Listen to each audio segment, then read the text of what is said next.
Facebook dynamic creatives are dead. Facebook just announced that dynamic creatives are soon going to be gone forever, and I want to show you how you can make the best use of the new flexible ad format that Facebook is introducing to replace the dynamic creatives with. Now, my name is Gergo Mezes, the founder of OnceAdvertisements.com. We are a YouTube ads agency that specializes in helping e-com brands scale past 7 figures with YouTube, Google, and Meta ads. So without any further ado, let's dive straight into the video. Now, bear in mind, not all of your ad accounts are going to have this new flexible format just yet, as only some of our ad accounts have had it so far, but soon Facebook is going to pull the trigger and introduce it to all your ad accounts. Now let's see how this actually plays out. Typically what used to happen is whenever you went to the ad set level on a Facebook ad account, you would be able to scroll down and turn on this little toggle that says dynamic creative. So just to quickly show you what this does, if you're unfamiliar with dynamic creatives, if I go to my ad account right now and I scroll down, you can see that I can only upload one image or one video. Whereas if I go back to my ad set level and I do turn on dynamic creative and I go back to my ad, now if I scroll down, you can see that it has changed. It says select images or select videos,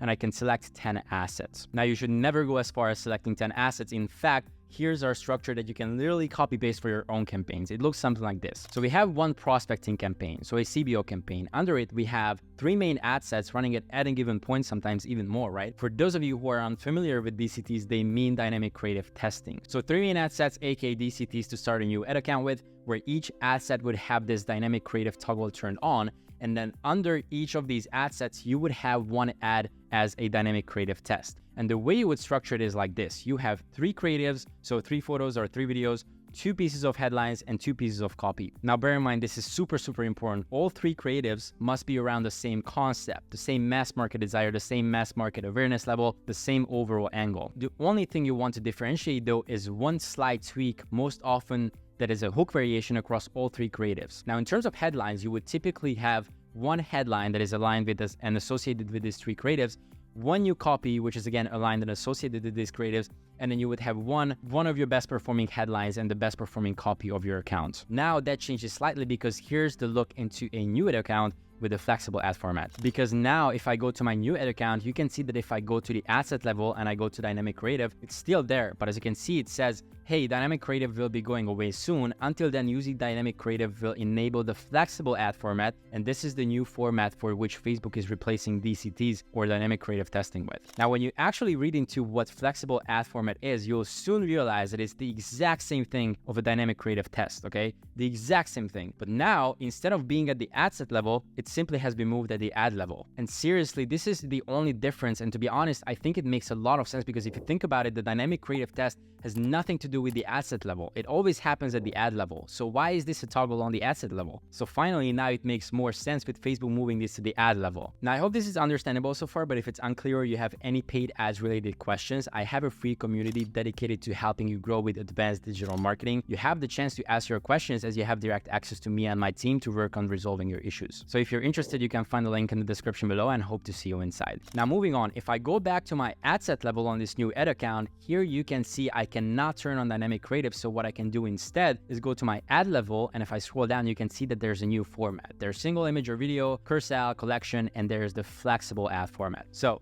if I select single image or single video, it's the same thing as my other ad account, which I showed you earlier, that allows me to select only one image or video. But now if I go back up and I select flexible, you can see that I can upload up to 5 pieces of media, 5 pieces of primary text, 5 headlines, and 5 descriptions, which is the exact same limits of a dynamic creative test. Now, bear in mind that every single dynamic creative test you already have live on your ad account, you don't need to do anything with it. You don't need to be changing those. They're still going to be around, they're still going to be running, they're still going to be working, so you don't have to do anything for that. So when Facebook does actually decide to pull the plug and actually remove all the dynamic creative tests, yours will still be working. You just simply won't be able to make new ones. So the question is, how does that impact your new account structure? How should you be structuring your ads in the future as more and more ad accounts will be unlocking this new feature? Well, here's how you should do it, which is pretty much almost the exact same thing as before. When you go to the after structure, it looks something like this. You have the same prospecting campaign. It's still structured as a CBO campaign. Then you have one ad set instead of having one ad set per dynamic creative test. Now you only have one. And this ad set in itself is a broad ad set by nature. So no interest, no custom audiences, no lookalikes, nothing like that.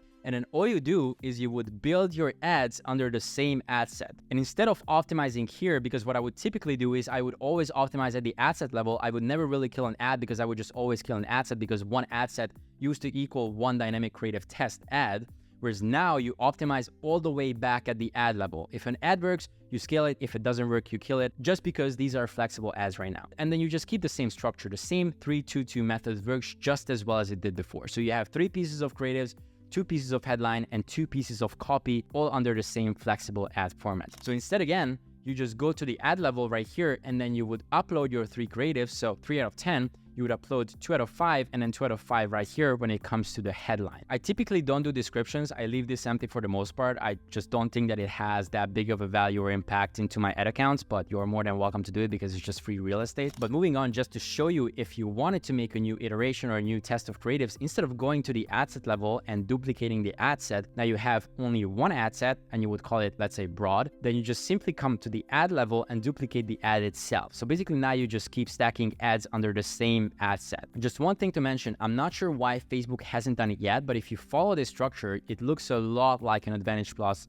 shopping campaign, because you just have one campaign and one ad set under it, which is going broad. So the question is this flexible format available with Advantage Plus shopping campaigns? Well, the answer is no, at least for now. At the time I'm recording this video, when you go to the ad level on an Advantage Plus shopping campaign, the only thing you can select is single image or single video. So you don't have the flexible format just yet, but again, this might change by the time you watch this video, so just make sure to do your own research. So all that to say, the lesson of this video is dynamic creatives are going away as a feature of the ad set level, but it's only being moved now to the flexible format at the ad level. And this slightly changes the ad account structure, as instead of optimizing at the ad set level, now you will optimize at the ad level. For now, the only one difference between the dynamic creative test and a flexible format is the following. When it comes to a DCT, a dynamic creative test, you can only select one type of asset. So let's say you want to select images, you can only select images together. Or let's say you want to select videos, you can only select videos together within a dynamic creative test. The difference is that with a flexible ad format, you can actually group videos and static pictures together within the same format. Now, bear in mind, this is super new, so it's just been released. I'll have to do more exploration as to whether or not it makes sense for you to start combining formats together. To be completely honest with you, I've just never done it because it just didn't make sense. I've always done only videos or only photos grouped together, but now you can actually do